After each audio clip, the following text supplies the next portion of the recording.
I just wanted to make sure that that's the. Yeah, you could just go to the page because what happens is I'm going to share it now, and it just basically goes to the. I'm working on it now to put it to the group.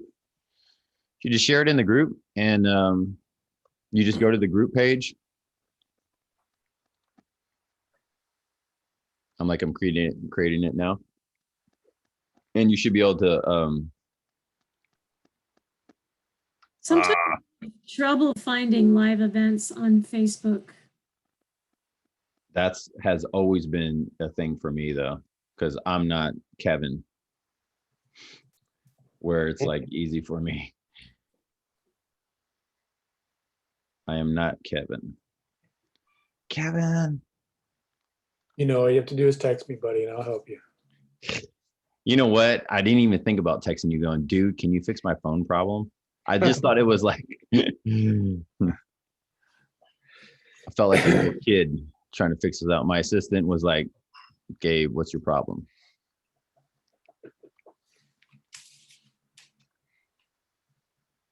All right, guys.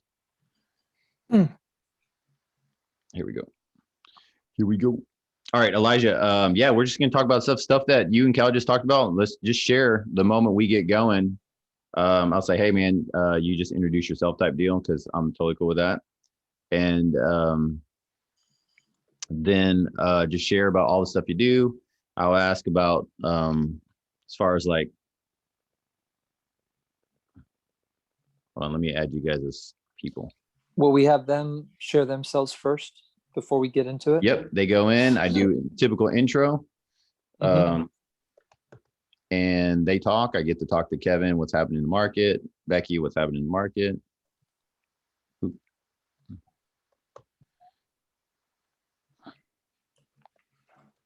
I always spell your name wrong, Becky. I don't know which one do I put. Do I put the one with just you, or are you and Kevin?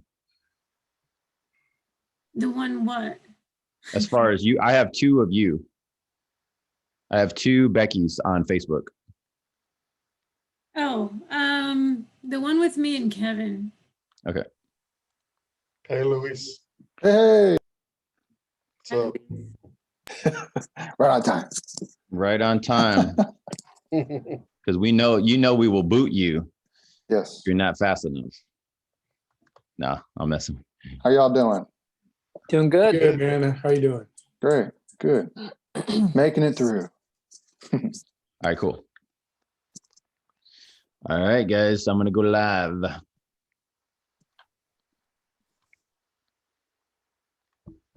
This is in the group, Becky. So if you want to go to the NHREI group, you'll be able to see all that.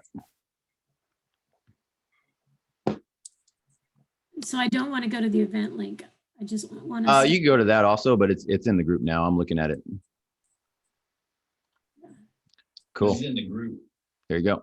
Awesome. Okay, guys, what's up? This is Gabe with Vertical House Buyers and the North Houston Real Estate Investors, and we're just coming to you as our monthly meeting. Just want to share a bunch of information. We have Elijah Randall tonight, and we're just going to go over flipping in 2021, which is way different than going over it last summer season. We got a lot of cool stuff to go over.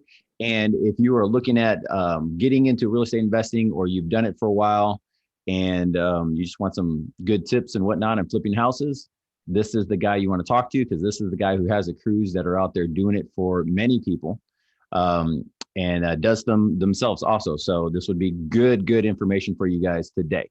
So if you want, this is done on our group chat. So if you want to be a member of the group, just apply, be a member, and we'll throw you in there, and you'll be able to talk with us and ask questions with anybody within the group for North Houston Real Estate Investors. And then we'll just go over some of our team members right now that we just work with on a monthly basis, almost weekly, daily basis, talking with all of them. And we'll be able to dig a little bit in what's happening in the market with them and our wonderful vendors that are helping us out. So Becky, to lead us off and go into everything, how are you? And then also, what's going on? What do you do? And then share with everybody what you do. And then let's talk a little bit about what's going on. All right. Thank you, Gabe. I'm doing well. Thank you. Real Estate IQ has everything you need to find and analyze your deals. So we have off-market leads, 10 different types of motivated sellers that you can market to. You can market to absentee owners, out-of-state owners. You can make sure they have equity, do all kinds of On a monthly searches basis. for whatever properties that you're looking for.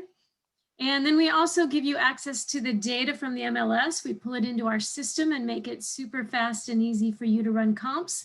And you can also look for properties that are listed on the market at a discount that are going to be those investor specials. You can get an email notification whenever one of those comes up. We also have a new CRM integration product. So if you've kind of been doing this for a while and you've got a team and you want to manage all your leads, we can take the leads, put them into the CRM, filtered the way you want them, and then it connects directly with Mojo Dialer if you've got a VA making calls for you, or with Twilio if you want to send texts, or whatever your marketing is. It integrates with those tools and makes it easy for you to keep track of everything in one place. So if you want more information, I'll put my stuff in the chat, or you can visit our website, realestateiq.co. So realestateiq.co. So you guys have the list, you're skip tracing the list, and you're taking the information that you skip trace and putting it into the CRM. Correct. Okay, so one easy package for anybody who needs to know how to do this, wants to get started doing it, or they're seasoned and they want to get a new list or a new CRM. Okay.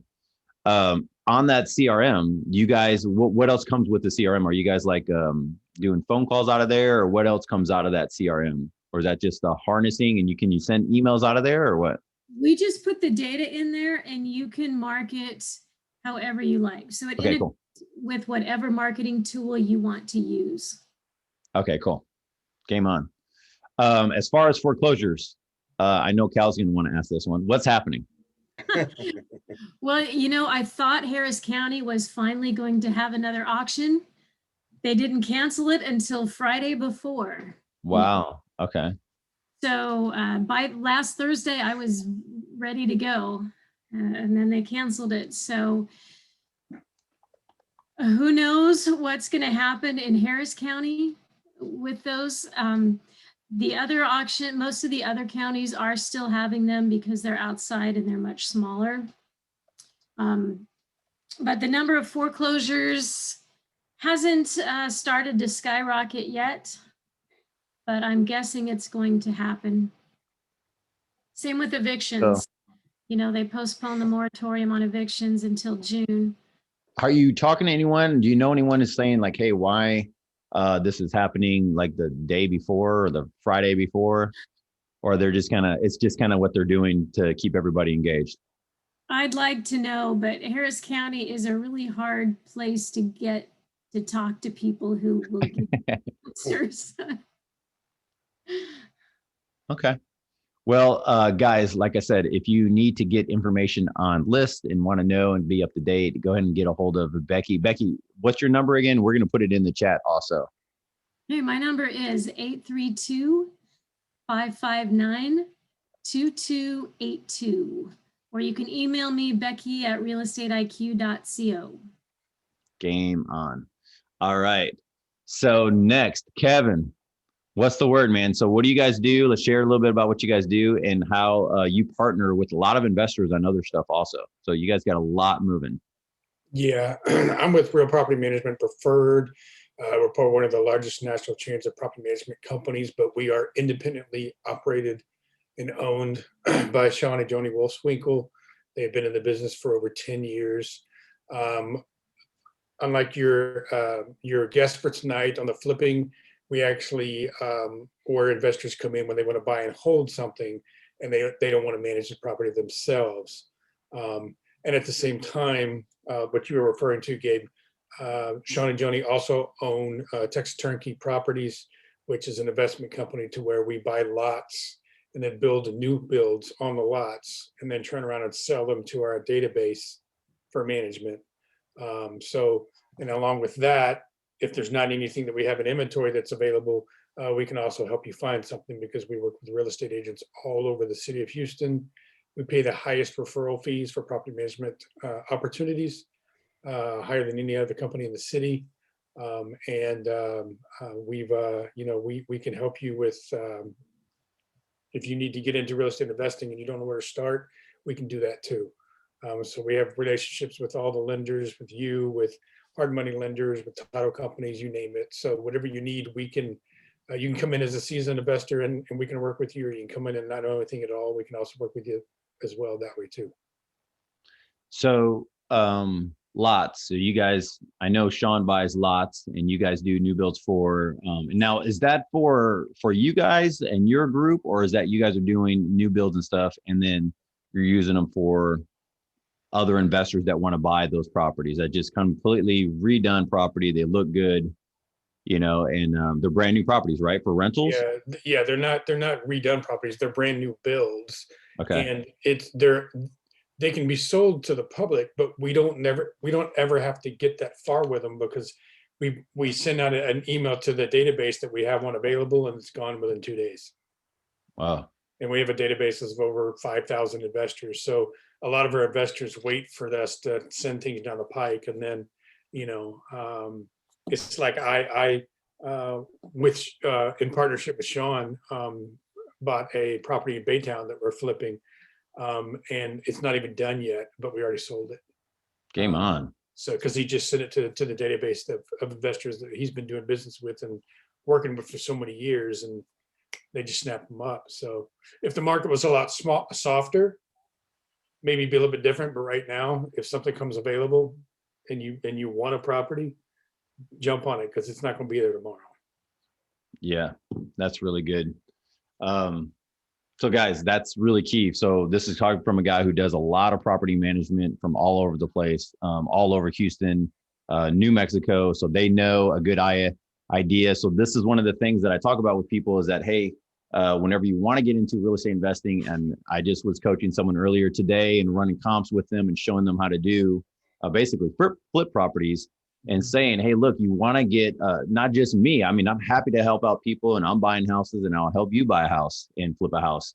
But one of the things is to also spread out a little bit and ask the other vendors around, ask other people, title companies to, I mean, if you can find a title rep that you can connect with, management companies, and the people that are on here, these are my team. And you can get updates from them on a monthly basis of finding out, hey, what's happening in the market to help you position differently. Obviously, things are going really well in the rental property area and things are flying off the shelf, right? Yeah, every single thing that we get that needs a tenant, and once it's rent ready, it's gone within a week. Yeah, see, that's golden. That's really good. And it's going to get even better because summer's coming up and people are going to start moving. Summer's coming up, and I've noticed rents are creeping up too. So they are creeping up. Yes, they are creeping up. Yeah. So normally, guys, during the winter or summertime, pretty much right now, because people are planning for the end of school year to move around and stuff like that during summertime. If they can find a house right now, the rents normally go up a little bit, because you could probably get a little bit more rents during this time because everybody's needing to move. So, Cal, what's the word, man? Yo. Let's share a little bit about what you guys do. Yes, Cal, with Longhorn Investments. We got about 125 million reasons to know us. We have lots of money available to both new and seasoned investors. We're super fast closers. We're money only. We don't, own wholesale companies or any other companies. We're just money only. So it's super speedy, fast money. If you need to close a deal fast, we're your guys for sure. We had a banner month last month. I mean, it is the flip season. This is my favorite season next to Christmas. It is the season of the flip. That's so right. Moving into summer, and things are blowing off the shelf. I mean, if you've got a house and you've got it ready and you're in the 325 under, market 300, 250. I mean, that stuff is flying off the shelf. So if you can get a deal, you got to be ready, locked and loaded. Super easy to pre-qualify. It's www.longhorninvestments.com.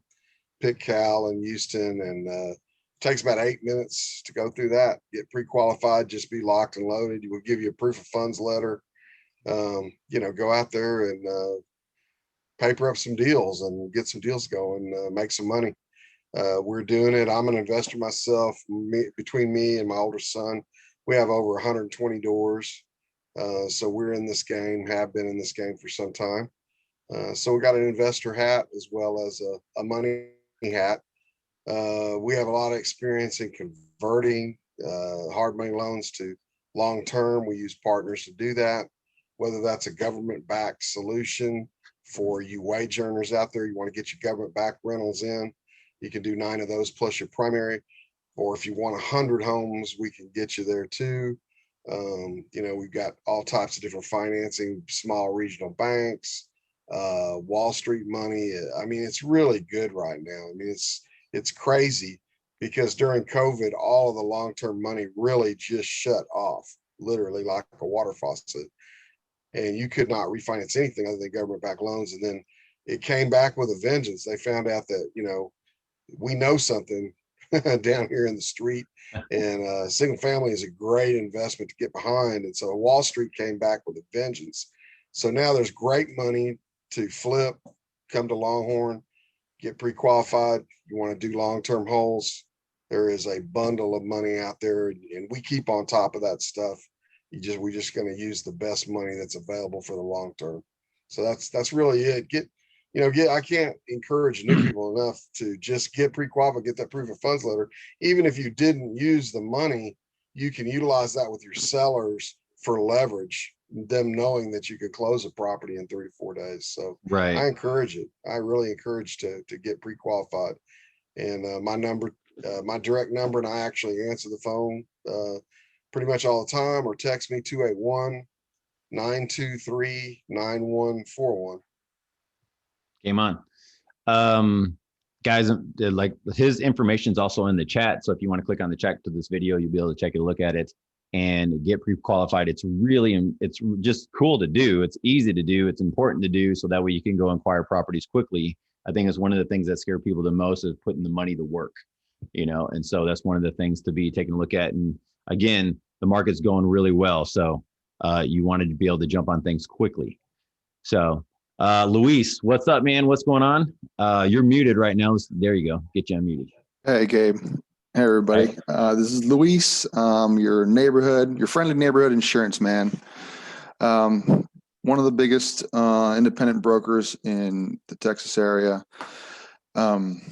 with multiple products and the builder's risk line, which you'll need during the flipping process, 6, 9, or 12-month policies, vacant policies that you can pay monthly while a home's on the market, regular primary home and auto, wind policies closer to the coast, flood policies, multiple flood situations. I've insured it all,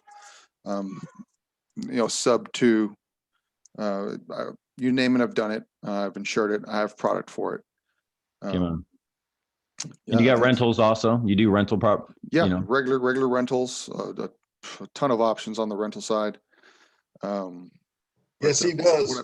Ask good questions, guys. Whenever look, Luis, one of the things about Luis is that if you need something, he's going to get it to you really fast. This is one of the cool things about having Luis on the team, is that he'll get it to me real fast. The other part is he'll get it to me real fast, and I'll forget to ask some of the other questions, like, well, what about if I do this with the property? And what about if I hold it for this? And what about just some of these other things? And he'll just start rattling out, okay, well, you could do this, you could do these other things, this is what you're going to do.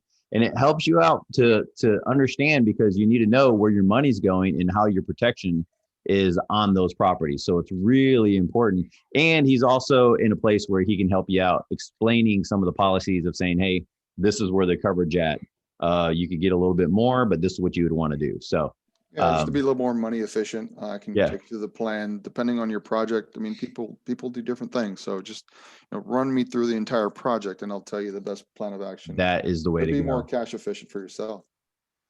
That's the way to go. What are you right now in the market? There's a lot of rentals going on, a lot of flips going on, or just a lot of retail? Rentals and flips are pretty much the only thing going right now. Primary homes are standstill. I mean, wow. Maybe one in the last since the first. I've had probably one primary home closing. The rest are all rentals and flips. Wow. Which is typically, the market. It's reverse, really. Yeah, the market is pretty slow on the primary home side, but we're finding homes to flip and to rent out. So that's just what we have product for. So there you go, guys. If you haven't noticed, that's why I wanted to talk to Elijah about what's going on and how to flip right now in 2021, because we have such a hot market. Everybody here, all the vendors have just highlighted the importance of knowing what you're doing on these properties, from rentals to total rehabs, putting them on the market. It's so hot in the Houston, and this is mainly Houston metro area, which is from Galveston all the way up to Willis to, I mean, you could say San Antonio, you could say to Austin, you could say to, I mean, it's hot all over Texas, really. But that's really why Elijah and I were talking, what is it, Saturday night, right? We're just going over some of the stuff of what's going on. It's the hot market. So contact these vendors, guys. If you need more information, get a hold of them, especially when it comes to just anything before you purchase a property. All of them will help you, direct you in your strategy of purchasing the property, guys. I mean, they all have wisdom on how to do this. So make sure you connect with them. And that's about it. So we'll go from there. Guys, thank you so much for being on here. And you can be on here. I'm going to go ahead and move you guys to the other screen. So y'all, we have Elijah Randall. Randall, Hey. Mr. Randall. Hey. Guys, I've known him. Man, dude, we've known each other for a long time. We've worked together for many moons. We know his family. We're family people. Our kids know each other. We do a lot of things together, and we trust each other. A lot of different stuff. So why don't you tell us a little bit about what you do? You're one of our vendors, Fast Track, right? Yep. So why don't you share a little bit about what you do, and that way we could get going here. Sure. Yeah. And just kind of piggybacking off the team element you just were saying, I think it's extremely important for investors as a precursor to even doing their main role, which is analyzing deals, to build their team. So first step, build your team. I mean, look right here, even in the room, you got money, you got insurance, you've got long-term help with your rentals, and even availability of product and more product to analyze and even pull off the market with great detail with Real Estate IQ. And then, part of that team is your contractor. And that's what we do primarily for investors. We're a turnkey general contractor for single family homes, remodels, not new home building, but remodels from small to large. However, we're not the handyman style. So sub $7,000 remodels are typically not us, but something that's around that range and above is definitely us. And we bring value with bringing teams. And the quickness comes from having trained and maintained quality crews and having a very detailed scope of work so that everybody knows that it's all getting done. And from the beginning, if it's on that list, it's not only getting done, but the price of what it's getting done for. We've prided ourselves on that since the beginning, close to 11 years ago. And we've continued to do that through the years, hundreds of flips a year. We've got probably, I think, 1,800. So we grew the company to where now we're doing between 180 and 200 a year for clients. And that's not including standalone roofs or HVAC, which we can do on occupied homes, the HVAC or the roof. But when it comes to our main general contracting, it's only on vacant homes. It's primarily for investors. Now, an interesting fact, a lot of folks nowadays, though, have gotten really keyed into what they want in their home. And so we've had people who've referred us to end users who want to have us rehab the home before they move in. So that has been a more recent phenomenon. And actually had some investors who sold the home before they finished the work. And we've been able to work with them as they work with their future buyer. This has happened now 4 times in the last 2 months. Never really happened before, because as we're going to talk about more, I'm sure, Gabe, but because the inventory has been slightly low, folks are actually buying sometimes, going around the market, seeing a house being worked on, reaching out to the person who owns it and moving forward, or they're looking at a home that they missed out on because they didn't go over asking maybe on their offer, but they really loved the home. And then they get in touch with the person who did the rehab, the investor who did the rehab. And they're asking them, hey, could you do this same thing for me in another house in the neighborhood? And now investors are having the ability, if they want, to actually shop around for their buyer. And never really had that That's crazy. It's been around, don't get me wrong, but it's never been this high volume. Right. I mean, we're not talking small amount of people doing this. I've heard it 6 times in the last 3 months. 3 of those were actually buyers who bought the house that was living in, but 3 other times where they said, hey, we want you to rehab a home in this area. Could you help us out? And so it's really helpful to an investor to have that kind of flexibility and availability, not just now to the investment market, but making themselves known a little bit more, maybe even when they're selling the home. Something we've even done for a couple people is we've created a before and after booklet of their project, so that they could even use it and leave it around the home while it's being shown. And it helps people to kind of connect with what they're able to do. So it's another way of kind of marketing to those realtor teams. And it's also a way of possibly, if you're into it, getting that future buyer who couldn't buy your house because they didn't maybe offer enough, Right. or you closed out right before they got their offer in. So it's been pretty great. Had a lot of connections with folks like that. And to be honest too, in a sense, they become like an investor because they're looking to have a home, they get a little equity in, and they get exactly what they want. Right. So that they have that when they're closing and moving in, it's what they wanted, and possibly they got it at a slight discount as well, because there's less realtor involved if you're the Right. seller helping them in the beginning like that.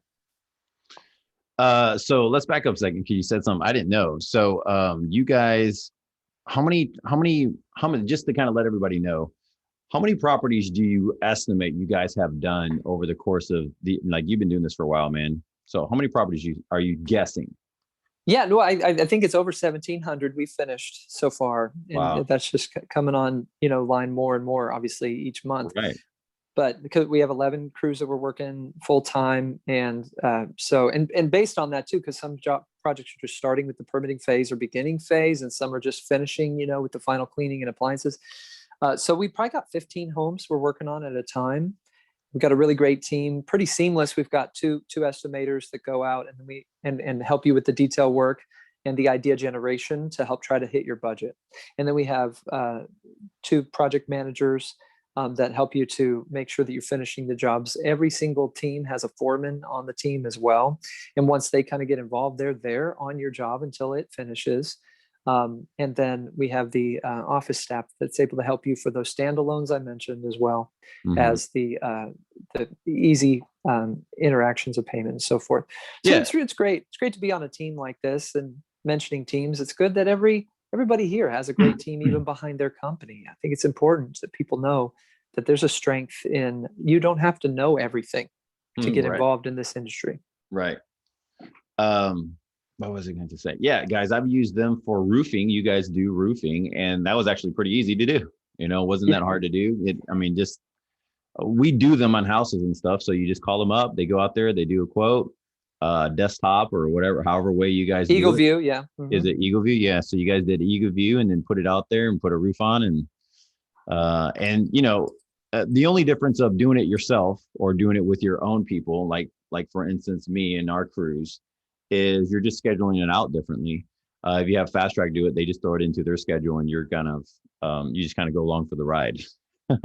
So well, and the great thing too with us, we've created it as its own side to Fast Track. So Fast Track has its team, and then the roofing company doesn't need a full office staff to be able to make it work, because we already have Fast Track in play. So we're able to charge less than so many other roofing companies. And we cut out the middleman. We don't have the salesperson coming out showing you different colors. Right. We're able to just say, hey, what about weatherwood, driftwood, onyx, and Right. 30-year shingle? And we can get you going real quick, get you on the schedule, move forward. Same day typically we get the quote or within 24 hours. So it's been great. I think it's also key because so many folks have noticed that when they're working on these homes, that the roof is iffy, but it's not a guarantee it has to be done. And so it falls into a category, if I may. I have different categories I feel like people need to look at of things buyers may hate, but they don't all show up, in my opinion, in the same strength of other things. So you've got the number one category is something that they're not even going to walk in the house. This is a buyer who saw pictures online they wanted. You got to fix that, whatever it may be. On a high-end Right. home, it could be curb appeal, could be that they can't even see the door because the bushes are blocking it, the house is leaning, something like Right. that. It's easy. Category 2, they're walking the house, but they don't put an offer in. Got to fix those things. It could be like odors, could be bad workmanship, could be mix match hardware and fixtures, could be based on the price point, different flow of the house. And then you have category 3. This is where it's something they hate, but it's not keeping them from putting in an offer. This could be something like a marginal roof, could be something like a marginal water heater, Right. or AC system. AC unit. Yeah. Yeah, stuff like that. It's something that you could, and by the way, it's not like it's harder to do it after they put it under contract, Right. if they want to negotiate it into the contract, right? Right. And at that point, you're negotiating, so you can sometimes save some money. Or you That's can say, totally- I'm going to do the roof, but I'm not going to handle your other little nitpicky list, right? Right. It's just another way of Part of negotiating. And now in current climate, I've seen people say, I'll do the roof for you, but you're going to pay an extra $4,000 for the house. And it's actually been something folks People are have said, doing it. yeah, all right, I'll do that. Yeah. We also have a program where you can, as long as it's past the option period and it's within a week of closing, we can schedule the roof that week, so you can get the roof paid for out of closing, out of the title company. Wow. Cool. So you don't have to come out of pocket, out of your money. So that's helpful too, with like out of pocket cash up front for a lot of folks. And that's very helpful. But there's a 4th category, and it tends to be my favorite because it's the things buyers hate, but they don't say anything to the seller about it. Right. This is stuff like cracks in the driveway. A lot of times windows can fall in this category. They may Right. hate that they're not brand new, but they may talk to their realtor about it. They may talk to their spouse, but they don't talk to the seller. So just know that when we're walking a property, we also can see things that a Right. buyer may hate, but we try to put them in different categories to make sure that you're always spending money in a way that's going to make you money. Right. And if it can be delayed, we'll let you know what our opinion is on that. And you can check your comps and you can check your gut. But one thing to note when you're building your team is, yes, they have a lot of experience in this industry, but they can't change your threshold. It's yours, Right. whether you want it to be or not, what you're comfortable with. And so you are going to come to the table with some preconceived ideas and opinions and thoughts. Right. So I recommend to folks to kind of know themselves. If they know that they're going to try to over rehab, for instance, then maybe they need to come with a strong team to help them say, hey, maybe you don't need to do that in this house. If there's somebody though who tends to go a little on the cheap side, maybe they need to have someone speak into their ear. Hey, just so you know, let's talk about what it'll look like when it's done, so that you are very aware. Yeah. Jeff, my business partner and the project manager team leader, he always gets a different person than I do. When I'm walking a house with somebody, it's all budget. What can we take out? We got to get this thing down. This deal doesn't even work. Okay, whatever, right? You get the budget to where it needs to be. But after that money is spent, deals moving forward, work's getting done speedily. We're moving down the track. What happens is that then they're worried about, is it going to sell? Oh, can I even have a buyer for this thing with what I decided on the budget? So what we try to do is help people kind of get out of their own way, because we know they're going to be 2 different people, and help explain it. And that's just a good thing, whether you work with Fast Track or a turnkey general contractor or not, just kind of knowing yourself and knowing that market, what could potentially be left alone, like maybe a roof, if it's marginal, or AC system, but also knowing what areas might need to be really hit hard. We talk about bathrooms, we talk about kitchens. There are things we're doing now, Gabe, that we never would have done 3 years ago. All right, wait, hold on a second. We got to talk about this. Let's back up a second. Let's back up. All right, so this is where we get into, we got some good topics here, guys, and this is actually what is happening in 2021, right? So you're talking about it now, okay, guys? So this is where we're segueing, great segue, by the way, into 2021.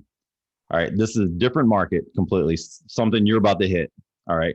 So what is happening? Like, what are you saying that, hey, there's stuff that we would never do before? Well, we never really made the look as complicated. When we would be in a house, we would actually try to neutralize most of it so you didn't alienate a buyer, right? So that's still, Right. for the most part, pretty true. You know, we're not painting every room a different color or anything Right. like that, but we are trying to have some very key highlighted areas, you know, using a lot of contrast now, where before we weren't using as much contrast. There were times, no joke, we would leave, there were not necessarily our suggestion, but some of our clients would leave master closets without shelving in it and just say, Wow. hey, you can put your own shelving in it however you want. We don't know if you're going to use California Closets or someone else, you know, just do what you want, you know, or you could ask us to put it in for you, and we'll talk about what the budget would look like. All right. Some of our clients did that. Some of our clients didn't put pulls or knobs on their cabinets. They just thought, hey, we don't know if you want the longer Right. style. We don't know if you want knobs, pulls, whatever. So they would leave it blank. That worked for a time. And I'm Right. not saying that anybody ever had to like that, but it worked for a time. Right. Now it's really keying in on making sure that contrast and finish is there. A lot of those fixtures are now being super highlighted. Maybe it's gold, maybe it's black. There's just a very high contrast and highlight now in fixtures. Something that wasn't as highlighted Fixtures. before. Yeah, fixtures, hardware. Also, decorative tile is becoming a part of some rooms.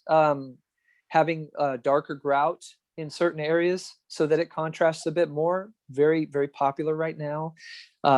Doing some features different on a fireplace instead of just the white mantle. Maybe having like a shiplap look on the back of the fireplace has been done. Maybe having a butcher block style stained mantle, just real clean, instead of what used to be the standard white, almost kind of gaudy mantle system. Right. Doing a lot of chimney vent hoods in the kitchen, even doing like tiled walls that are just open shelves in the kitchen. If the kitchen allows for it, just Right. having a real key looking area where somebody pops in and pops it down. Backsplashes, it seems like they're more decorative in some areas. They're not as small as they used to be. You know, those little Right. small pieces. I don't see a lot of the little small stuff anymore. I see either. Well, big even stuff. subways are getting longer and bigger. Right. Yeah, Right. right. Things are Absolutely. becoming a little bit bigger. Yeah. Yep. So some of these things, also having the outside, for instance, some people are actually moving because they stayed in from COVID so much.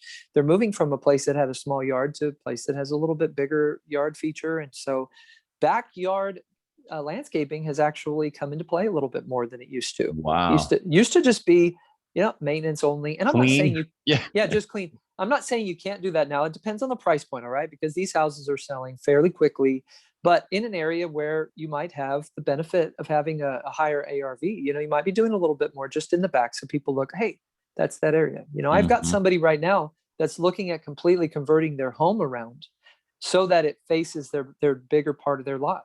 They've got a lot of acreage on one side of their house. And when it was originally built, the backyard, which is only about 10 or 15 feet at the back, is where the back of the house was from the living room.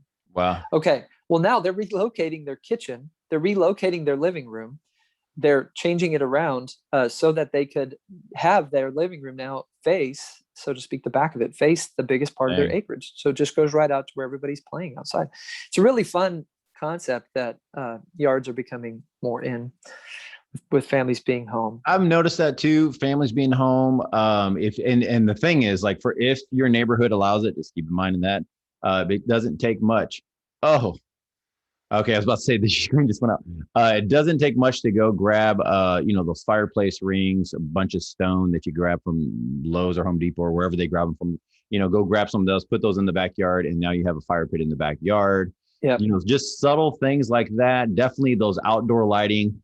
You get them all over the place now, and put those up, just string them around some trees in the backyard. Those things are just crazy. Everyone loves that stuff. That stuff might cost you, maybe 2 strings might cost you like $100 or something like that. It doesn't cost a lot to do. You just run them around, put them in. The inspectors don't really, they don't frown upon having those things plugged in outside. They're all designed for outdoor lighting, right? So it's not that hard to put out there. So I've noticed stuff like that, like multiple houses are just having some type of outdoor feature of some sort. It doesn't have to be really big. And most of the time it's not very expensive. We're not talking about a pool. You know, we're not Right. talking about a big area that you need to put some time into. But you know, what's interesting though, Elijah, that those used to be the things where you can spend a lot of money in landscaping and not know it, you know, and then not know until it's, oh man, I didn't know it was going to cost this much. So looking into some of these properties, if you're looking at flipping a property that just needs a lot of outdoor stuff in the backyard, you might be putting in, you know, some money or some sod or some seeding going on back there. So I don't know about you, but I've seen, including us, we've taken some yards that look rough, and we're like, hey, the moment the yard started, they cut the grass and they clean everything up. They're throwing down seed, right, instead of throwing down sod, right? So as long as the yard gets watered, and we just came out of a wet season, so that's great. But going into the summer might not work that well, you know. So that's just some of the stuff I'm seeing. Yeah, and also if we shift also into offices, it's a great place now to have a sectioned off location for an office. Right. We've seen folks with their open floor plans converting, because they opened it enough, converting dining rooms to offices. We have a couple videos on our Facebook account at Fast Track Remodeling that kind of shows a few of those things where folks are opening up. If you open it up and have an island from the kitchen, you could just go out now into the main living area as a dining. Then you can go into your dining room as an office. Other times, if there's another space that's kind of, if you open the floor plan just a little bit, that it has just, you know, a 10-foot by 8-foot space or something, you can put a couple barn doors on it, really dress it up. There are some things that you can do. Now, I'm not saying force an office everywhere. It's not. Right. But when you're able to barn door. Right. But there, it's amazing how many places we've been able to find that there's space just simply because people are now interested in it, where before there was always there. We just never really had to think about it. Right. And so it's one of the cool things when you're walking a home now, especially with those that may have some experience, that you could see, hey, what if we did that over there? It doesn't cost a lot of money, and it can be very helpful. Yeah. Right. Just little edges. And again, these are things that you need to know what your comps are saying, because there is definitely still a market for rehabbing the home, putting it on the market, and it currently selling quickly. We just personally had, you said we do personal investments. We had a personal investment in the Cypress area. We thought it would go for 240 when we bought it. And when we finished it, felt stronger in the market, just a few weeks later, and it was 259. We put it on the market to see what happened. We had 23 showings, I think, in 3 days, and got an over asking. Nice. It's those kinds of things. We didn't do a lot. We kept the kitchen because it had granite already, and it had some nice looking tile with the granite squares, something that a lot of folks would have gotten rid of, but just that price point and that area, and it had a decent sized lot. Okay. So that's one way to look at it. So you got to know your comps. But if you're in an area like we had a home we just did, it was I think it's selling for 1.2 million. And they were the ones who did, the barn door office. Right. Looks real great. Opened up the kitchen, did an amazing master bathroom. Obviously, this is in the West U area. Have another one that we're working on now in that West U area as well. That isn't having as much of a remodel, but it is doing stuff to the kitchen. It is definitely redoing the master bath. These are things that when you walk in, you do just have to see, what can this house do? What is this going to sell for? And what kind of features am I going to do? And you don't typically go wrong with the bathrooms and the kitchen. Right. Yeah. And just making it look really nice. And not just neutral anymore, but having a couple real contrasting maybe areas that will pop, so people get awakened when they walk through the house. And it's, I love this house. I heard a statistic one time, don't know how accurate it is, but they said that the person decides to buy the house within the first 90 seconds that they're in the home. Totally believe that. And then you just have to give them no reason basically to back out by the time they finish walking through it. So if you got a 2-story home, maybe you're not doing as much upstairs. Maybe it's just, it's a bedroom here. It's got a fan. And that's one of the things, like the big difference right now because of COVID is the virtual showings and stuff like that. And it's so tough to do. I mean, I know people are buying houses. I know people that are flipping houses and selling them to virtual showings. But if you're doing housing and it's in a neighborhood that's going to have this is a family neighborhood type deal. It's still one of the things to me. I know that people do it all over the place. We've sold some houses through virtual also. And I still like the idea of someone walking into your property and you just did all this work and you have your crew going over it all, and that they fall in love with the property, because that just means that they want to be there, right? They're willing to negotiate, and they're not going to freak out over something small. And, you know, when you do virtual showings, they show up. If they didn't know that it had these other things, or they didn't know that feeling when you walk in the house, it's kind of hard right there, and they could back out of the deal or whatever might happen from there. So that's just some of the things that just gets me. But one of the questions I want to ask you is, what's the big deal from what can you say is a transition point? Maybe it was December, January, that things started just changing and the market just started changing. You're going, okay, we're starting to, the people that we're helping flip for and rent for, they're just asking for something different. Was that like in December? Was that last summer that you started seeing things shift? I would say right before Christmas, folks were bringing more of their actual design ideas to the table in the walkthrough. And they were doing it because they were seeing kind of a disparity in homes that were selling that had a little bit more design element than the ones that weren't rehabbed. And anytime that you can maximize that gap, do it, right? Anytime you can. And there are times when you can't. Like, I just walked a home with a client, 4,300 square foot home. It's probably like the biggest house in the neighborhood. And there's just, you can't do everything in that house and get the dollars per square foot as high as a 2,400 square foot house. So you gotta be careful. But if you are able to say, man, if I do that little extra, not only do I think I can get a little extra now, but I think I can actually command more showings, more attention, over asking, you know, some things. And then if the home looks just a little different than some of the others in the neighborhood, it might be a little easier for that appraiser to go ahead and put those extra dollars on it, because they don't have that same thing to compare to. Someone said recently that we've done quite a few for, they said, you know, if I make my home look exactly like everybody else, then I'm going to compete with everyone else. But if I can make it just a little bit nicer or have a little bit extra, then I'm kind of maybe in my own space. I'm not even competing with them. When they go walk my house, they remember it. They're thinking about it. And so where it's not a complete change of tune for us. What we've always said is just make sure that the money you spend makes you money, or at least gets you the attention you need, that draws that quickness of sale or higher appraisal, whatever it may be. And so we're able to click in with that now, because that's a commitment we have to the investment world is, hey, there's a trend going with this. Let's go ahead and go with it. So there are things that aren't even yet in my, because we have very detailed estimator, you know that. Yeah. We walk the house. I haven't even been able to keep up with inputting all of the new products we've been using, because we're starting to do some of those different things. And so, you know, where it used to just be, you know, worldly gray or agreeable gray, accessible beige, you know, now we're adding some white, and with just a little hint of beige or gray in it. On the paint colors, we're doing, like I said, more contrasting. On the exterior, you know, same thing. We're doing a little bit more on the contrasting. Folks are, and even on the front doors, you know, maybe spending a little bit more on the front door than we used to in some areas. These are just things that when you're walking a home, it's great. But that's a great question, because I've seen these and I don't think people really see the difference of just the power of a front door, right? And I've made the mistake multiple times too, like of just because I'm an investor and I think about the dollars and whatnot.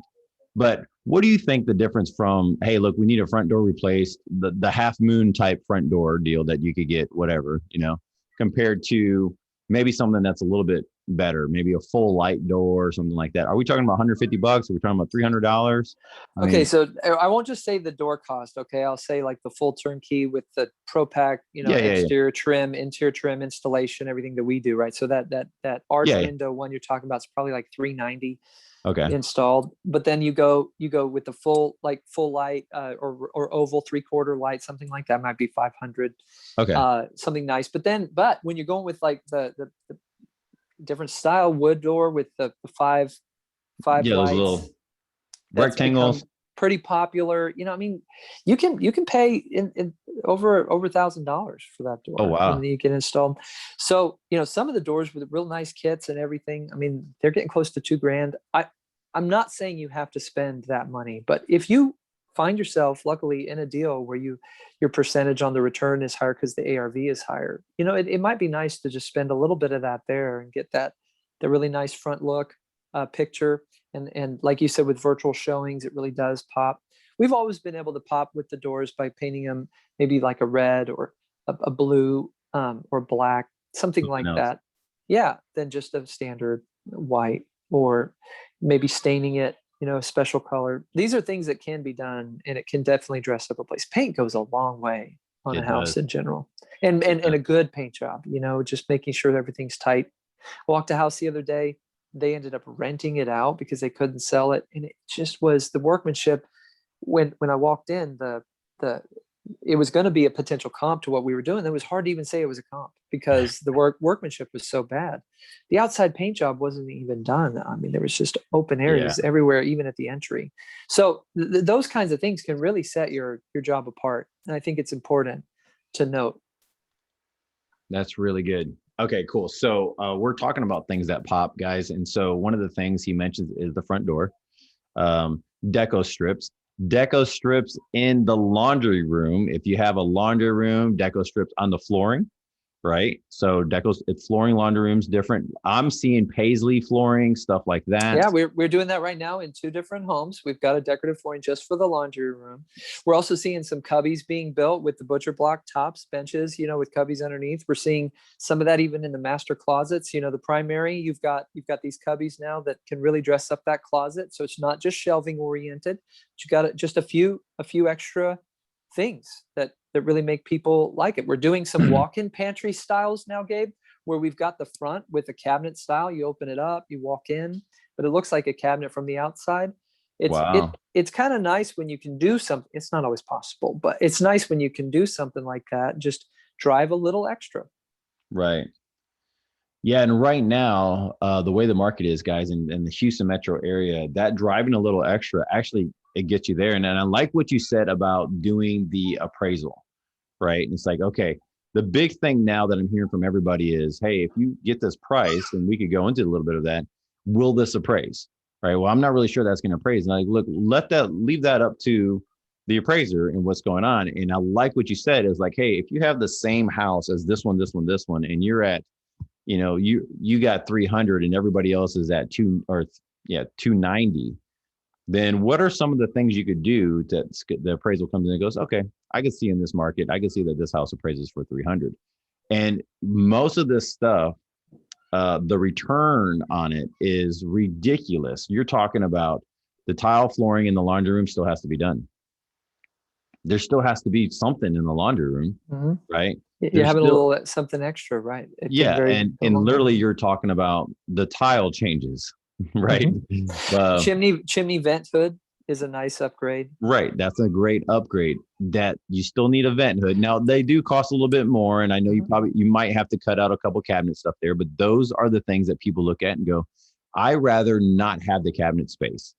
Because to me, I'm looking at it, and those who do have a vent hood, right, and they have a flue going up behind 2 doors, and they want everyone who had that covered in, you couldn't really use that much space anyways in there. I mean, you're not putting a lot of stuff above that microwave or above that vent hood. And so people look at it and they go, oh, what's half a cabinet that I lose for this awesome piece in my kitchen, right? So I see stuff like that. Another thing, maybe a rain head shower in the shower. Okay, rain head shower. A wider niche in your shower. Okay, cool. Instead of going standard niche, you go a little wider. It's so refreshing to look at. I know people are looking at it. Wow, that's nice. It does set it apart. It doesn't. Okay, you have to get a little custom with it because they don't typically make the full box, readily available like they do the smaller one. But yeah, I mean, you're cutting into a stud, to make that happen, and you got to go wider. I totally get it. But you're right. But doing it sets it apart. And then, especially, by the way, if you're having a standard shower that's rectangle, not square, right? If you're doing a square shower, probably not doing that. Yeah, it's a little tough. If you're going to go rectangle on that one, you might go vertical with it a little bit. You like that. You go vertical with it a little bit more instead of horizontal. You gotta go vertical, baby. Guys, this is good. That's a good thing that pops. Windows in bathrooms in the half bath or the the secondary bathrooms, those old, what are they, like 18-inch wide by 2-inch high windows, and they got the whatever, foggy frosted glass. We would take those, and if there's room to do it, all right, and it's normally outside window, we would take those things off, and then we put those long bar windows, those picture frame windows right above, right below the header, and that just lets in all the light, and it's right above the shower, so it doesn't get wet at all, really. And if you, as long as you have an exhaust fan, you're good to go with that. Yeah, totally. So, I mean, just cool stuff like that. But these are not very costly things to do. Yeah, levered handles instead of the standard knob, real popular right now. Just like I said, I mean, just dressing up the hardware and finish just a little bit. On a whole house, you might spend an extra $1,000 on upgrading your hardware, but it can go so far right now. It really does pop. It can also, what we found, it can make the difference in your bathroom when you're taking those before and afters, where it's just hey, it's remodeled, to wow. I mean, it's like HGTV. It's not, and to be straight, because it really does dress it up. It does, and it's the same cabinet. It's just no longer stained, wood, pine. It's actually, it's white or whatever color it is now, and you put that stuff on there. It looks good. Now, I mean, from what do you call it? Not mocha, but what's the other, like an ebony color or something like that in the guest bathroom, and then you put that stuff on there. It just really makes it pop. So stuff like this, guys, this is what we're talking about. These are things that make it pop in all types of price ranges, and you could do that, and it really stands out.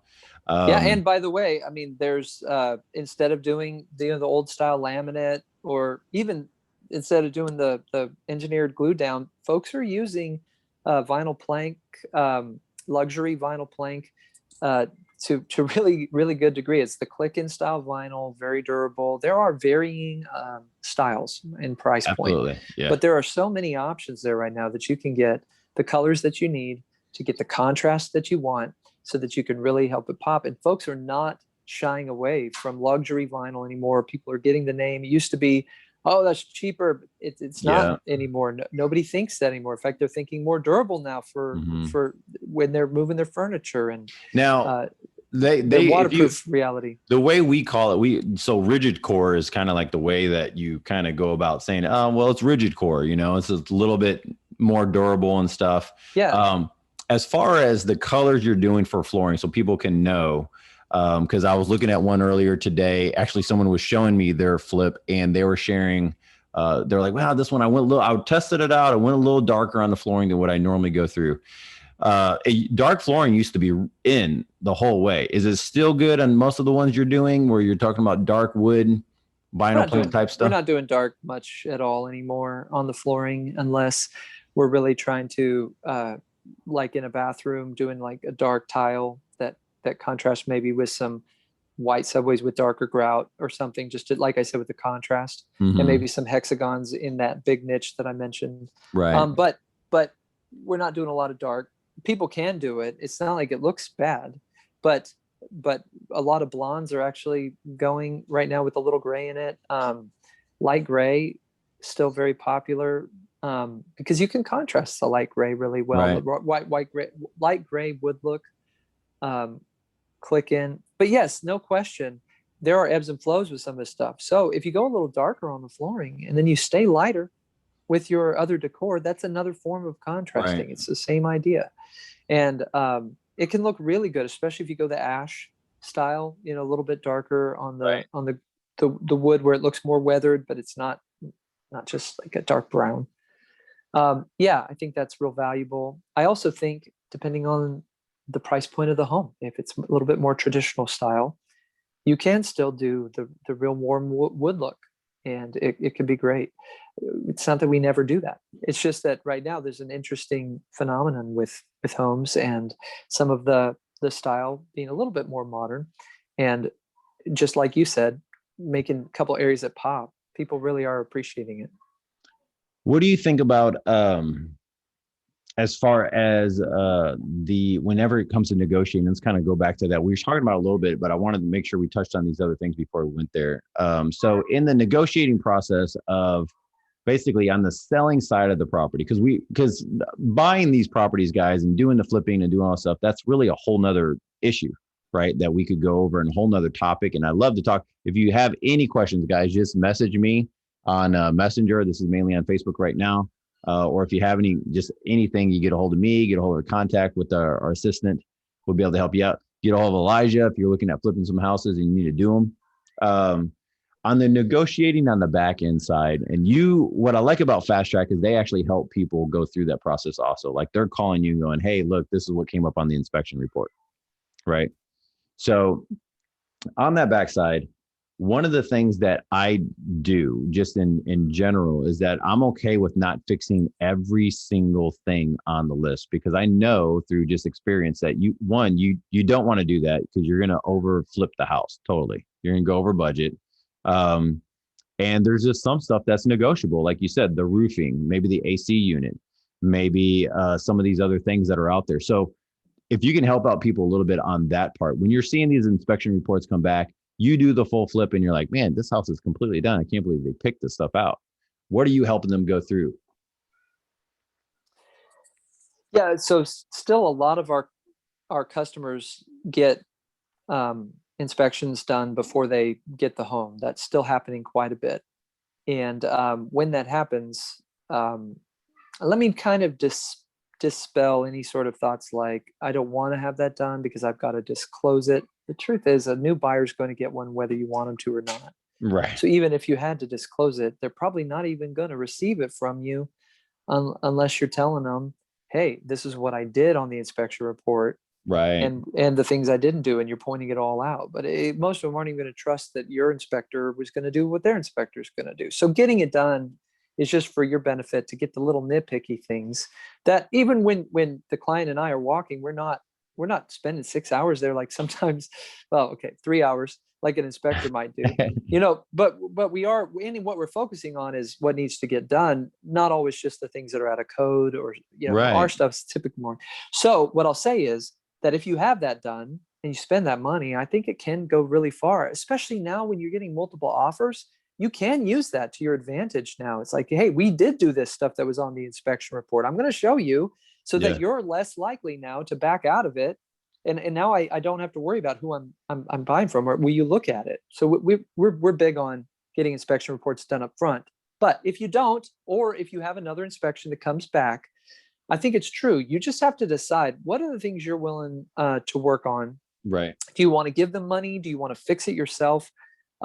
Just kind of having a good realtor team on your side to help you with that is really key, because they're able to kind of pulse the other realtor, find out where people are really think is important. There's been times when someone said, I want screens on the windows, but I don't necessarily want anything else. It's okay. Well, I wouldn't have even thought that, Right. I normally wouldn't have even done screens. I would have said, no, I'm not doing screens. Right. Right.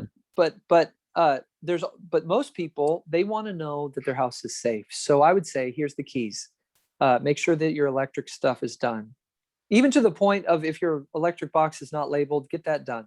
All right. If it's double lugged, get that fixed.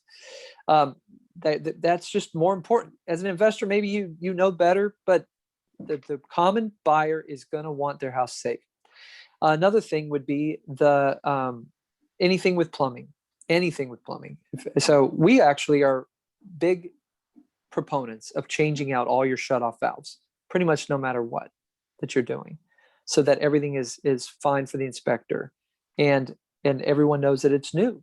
Even if we're keeping a faucet at a house, I suggest changing out the shutoff valves for it, so that everybody is able to see that. Another thing is the water heater, making sure that it's up to code. Even if it's an older water heater, if it's got current up to code, people don't freak out as much. Right. Inspectors tend to write an entire page on the water heater if you don't have it up to code. Right. And then they really highlight the age of it when it's not up to code too. Right. It's like it as though it has to be replaced. Right. I would also say making sure that anything on the exterior that's rotted is taken care of. That's a big deal with a lot of lenders, especially And when he's talking about FHA lenders, y'all, he's talking about the end buyers lenders. and as they buyer go lender. through. Yeah. The end Yeah, buyers lender. The FHA loans, VA Right. loans, they're really big on rotten siding, stuff like Right. that. So you don't have to change all the siding, but let's go ahead and just change out the stuff that's obviously rotten. Right. Even if you're not doing a paint job, let's just touch up those areas, right? That's a Right. big, because that's not as easy to just come back. The crew, it costs a little more if they have to come back for those kinds of things. Absolutely. Right. Yeah. Yeah. So let's go ahead and take care of that right away. All right. Another thing, just a tidbit. When you're an investor rehabbing homes, not doing new builds, but rehabbing, you are making a decision more on what you're keeping than what you're doing. Because the first thing you're doing is you're deciding, what can I keep on this house? All right. That's what makes it a rehab and not a new build. Right. Is what you're keeping. And so I think it's always wise to see what you can keep on the house. That's where sometimes you're going to get into the grandfathered issue of an inspector coming in saying, these purlin struts, they're supposed to be the same size or bigger than the rafters, right? So that's when you need to know your realtor and how they're going to react to those kinds of things. Because if they're going to lay over and say, oh yeah, it's a big deal, when really it's grandfathered, the house is standing, you don't need to maybe change all of that framing, right? So just being able to push back. Also, and here's a key, if you're doing a major rehab, get it permitted. Yep. So then you have the ability to say to that end buyer inspector, hey, the city who has the code enforcement authority passed this house. What code enforcement authority does your inspector have? Right. Well, they don't. They're not any lesser for this, but they don't have code enforcement authority. So you're able to say, okay, great. Well, they had to point that out, but that doesn't mean that it's not grandfathered right now. Right. And I think those are keys to be able to stand by that. It was passed. We're able to move on. Fast track. We know what the codes are, but we also know that you're not going to do everything on every single house. Right. So you're going to need to expect, like you said, Gabe, you're going to need to expect that something's going to come up on an inspection report. Right. Right. And you were mentioning, you mentioned about right before you said the code inspector, you were going over, what was it that you mentioned? It was just right there. I can't remember what you were saying. About the purlin struts? The purlin struts right before the purlin struts. Oh, like the grandfathering things in. Yes. Yeah. So, guys, there's a key thing. Oh, that's what you're saying. You're saying about, you're really making decisions on what you want to keep. Right. And that's a big deal, because what ends up happening is we go through and we're like, well, man, can we keep these cabinets? Or, well, can we keep this? And can we keep this other stuff? And once you make those decisions, it really just paves the way for the rest of what you're going to do. You got the super low profile floor baseboards, right? And you're going to keep those throughout the whole house. What are you going to do? What kind of flooring are you going to put down? You can put back the, carpet back flooring into the bedrooms. Like, what are you going to do? Like, all that type of stuff is like, you really want to keep this stuff? Those are all just decisions. And then it helps you make once you do that, there's a trickle effect of the other things that it does, Yeah, and absolutely. So just let you know, okay, you're going to do you're going to upgrade your baseboards to new baseboards, but you're going to keep the same old door frames. Okay. Like, it's just stuff like that. And a lot of people don't know the millwork costs quite a bit of money. And I actually don't know right now at this very moment, what is the dollar amount difference right now from the last, I haven't really done a whole thing in probably 3 months. How much has really changed in 3 months just from manufacturing and just the limited amount of supply that's out there, Yeah, well, some stuff just takes a little longer to get in, but for the most part, and it has risen in cost just a little bit, but the lumber, the straight lumber is more of an increase than some of the doors and trim. Right. That's still, a lot of that is MDF based, so it's not as big of a difference. And so to go on that, that's the one thing that everyone's going to ask is like saying, okay, what about material cost? Material cost is going up, so things are going up, but really it comes down to lumber, right? Any type of wood product that's out there, right? but there's still fixtures on the shelf. There's still lighting fixtures on the shelf. There's still all those things are available. Yeah, I mean, people have had to get creative. Supply chains have had to get creative because I mean, if it wasn't the tariffs that were going on with China, so Chinese products had some delays and they also had some increase.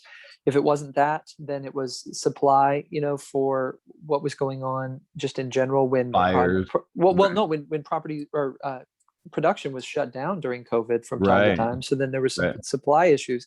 And then there was, after that, when that started ramping back up, now there's, because of this phenomenon of the lumber, now there's some of that. So it's just, there's always going to be things like that in the industry that we got to look out for. But I think the main thing is just let's simplify it and let's say, what can we keep? What do we need to do? What's the budget going to end up at? Can I make money? I got into it. Can I still make money? I think it's good for folks to consider if they are buying in at a wholesale, hard earnest money, to ask, okay, so it's 3,000 more than I thought, but if I get out of this deal, I lose my 3,000. Am I willing to continue with this market, knowing that I might get over asking? There's certain things that people just have to know themselves. Like we get back to the beginning of what we talked about. What's your threshold? Are you gonna stay in there and move through on some of these deals, just knowing that you're still making money, but maybe not as much as you were hoping if something did go up more than you thought. What is your compared to maybe last summer? Are you doing more rental properties? Like, are you doing more fix and flips right now, or is it both, or everything has increased? Like, what is your ratio going from last summer to this summer that you could go, okay, I'm definitely seeing a lot more buy and holds, or I'm definitely seeing a lot more flips?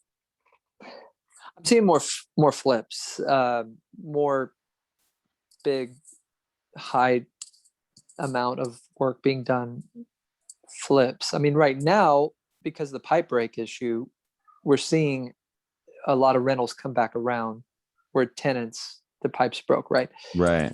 See, and he's talking about the freeze for those who aren't in this area. Yeah, the freeze. The big freeze. The big freeze. See, those are mostly going to be rentals. Right. Because people didn't sell their house because of the freeze. They got the repairs done and they stayed in their house. Most of them didn't sell. Like a flood, it's different than a flood, right? There's incentive to potentially move from your home if it got flooded, but if it's just because of a freeze, I still love my home. I'm just going to get back to right. So people stayed. So investors aren't necessarily picking up a lot of homes that had freeze damage on the pipes. But the people we're working with are typically investors who had tenants that were in there, and so those are the rental rehabs I'm mostly doing right now, are from pipe breaks. But I'm not doing so much on new ones. Not doing a ton of new rental rehabs. Most of the people that are parking their money in rentals right now are doing so. I have to plug my iPad back in, so the mic's going to change just a bit. So I'll try to speak up. But yes, they're doing sometimes a little bit more ready. Like those homes are a little bit more ready, and they're buying. The one who bought my house over asking I was talking about is an investor who's parking money. Wow. Interesting phenomenon. Yeah, for sure. So we're definitely seeing that. I mean, I've noticed that in some other areas also, and just some of the properties we're selling it. And, you have the local, couple that are trying to buy their first house, stuff like that. They're bothered over it because, there's people have cash that's coming in. They're going to park their money somewhere. They got a 3.5%, 4% interest loan.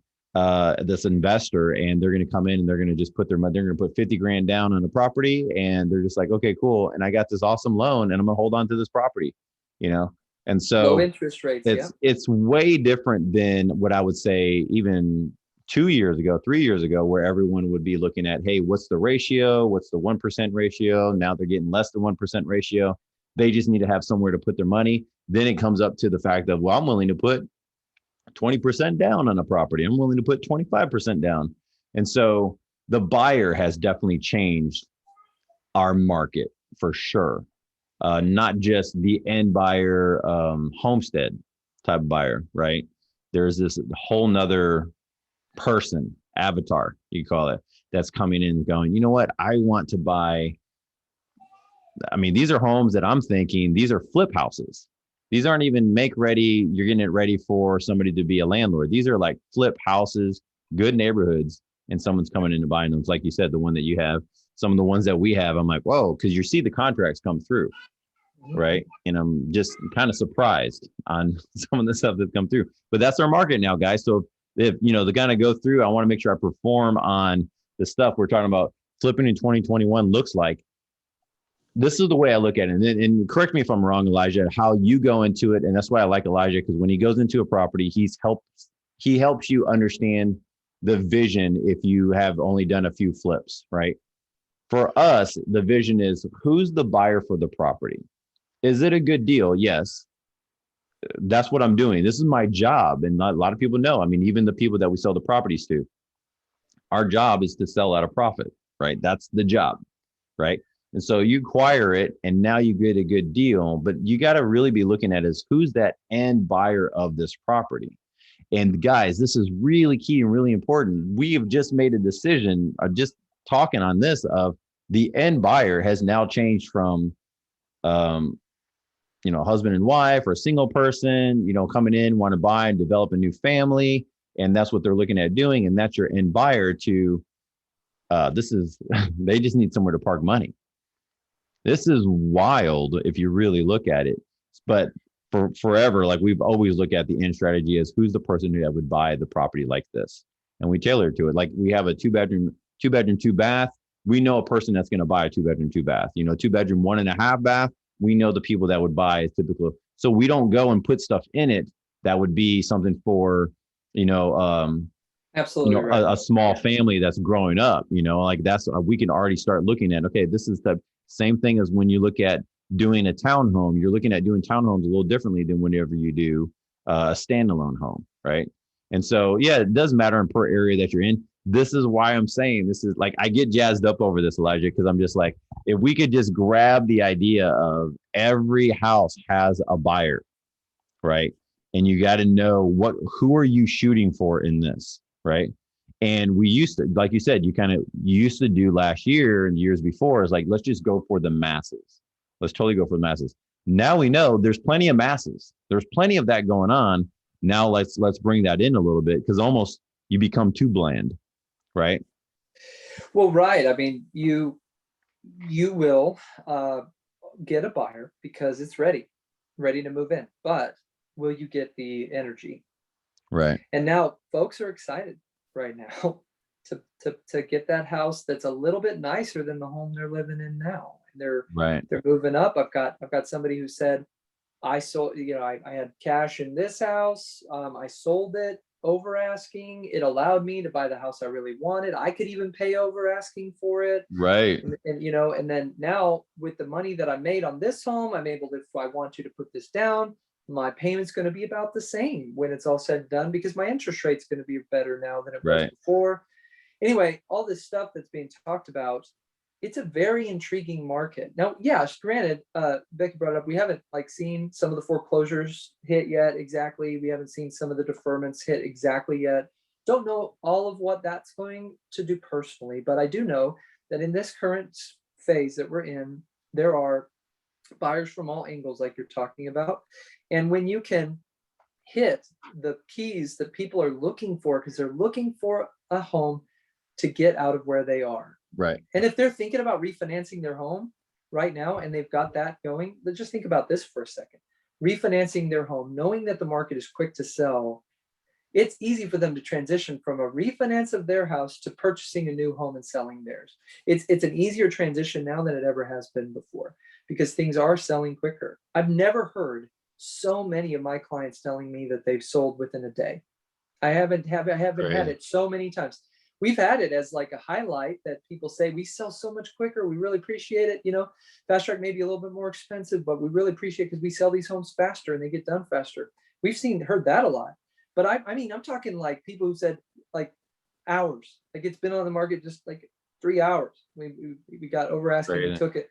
It's something crazy in this market right now. But knowing that, it does help you to know that you're helping someone get excited about your house too. Right. Don't do everything, but do a few key things that really can help set it apart. Not that much more money. And I believe that you'll get that money back right now. That's good. One of this is an Elijah Randall phrase here. I had it down. I put it in the comments. Is don't compete with other houses. Try to do something a little different than the other comps. So I stole that, by the way. I stole you that. stole that. Yeah, I like it though. It's really good. Now it's yours. Okay, yeah. Is it what, twice? What, you get quoted twice? It's yours. That's right. Now it's yours. Guys, this is awesome. If you have any more information or if you have any questions and need more information from Elijah, just feel free to contact him. He's on here. We'll post this. This is going to go live, or it's live right now.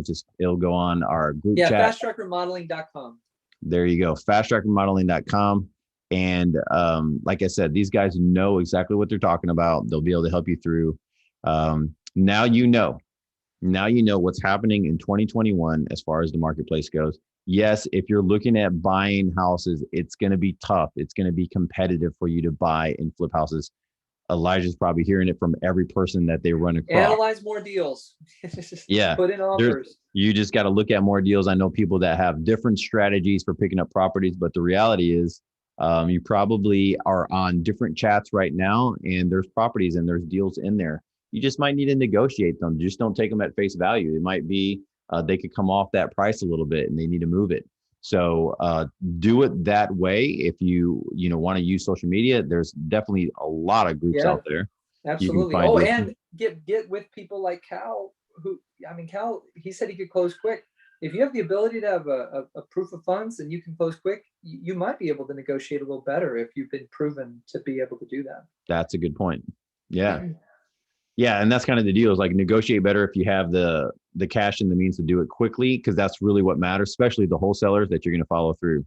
I want to go real quick, let you guys know. You guys see that? Yep. All right, cool. Guys, this is our information. So we want to help you grow. We have just now before this call at 6 o'clock, where I was doing comps for another investor and helping them go through the purchase of a property. It's an area that actually I flipped in that neighborhood. So I knew it really well. And I just happened to walk through and say, hey, I know this neighborhood. If you want something like that, if you just need some more information about investing and you want to flip more, you want to do more rentals, if you have money to put to work, we'd be happy to work with you on some other projects that we're working on. We can help you do those things. All right. So it's 832-263-2613. We joint venture if you need to help negotiate with the seller. We have done all of those things for other investors, for other realtors, for sure. And we're just looking for houses, mobile homes, land, RV parks, RVs, all those type of things. I was with the mastermind this afternoon and they're asking me what I'm doing. And I'm like, well, I've kind of been messing with some RV stuff. And they're like, what? That's so different. And I'm like, yeah, it's what it's what I've been getting into and starting to do more of. So we're looking for those things also. So if you're an investor, I'd be happy to take a look at your properties. If you're a wholesaler, if you're just looking at selling a property, be happy to do those things. So yeah, guys, that's about it for us. Elijah, do you have anything to send off for everybody, that maybe some words of caution or words of encouragement or anything like that for coming into this cool summer season's here, man? It's coming. Well, I just think that the energy concept, right? I mean, if you're around people in this industry that are doing investing, there's high energy. There's been Zoom calls like this. Get plugged in, because you'll see, even though there's thousands of investors in the greater Houston area, you'll see that there's also a tight-knit group of people who are doing the business, who are really going after it. If you get plugged in with those folks, you stay high energy. You get more deals that come across your desk. You get to analyze. You get to bring them to folks like Gabe, get real connected, feel more comfortable about an industry you might not know everything about, and you don't have to. So get out there, analyze those deals. That's the true work of an investor. Just comfortable enough to where you pull the trigger, and God bless. Yeah, guys. All right, man. Have a good night and go vertical. We'll see you guys later. See ya.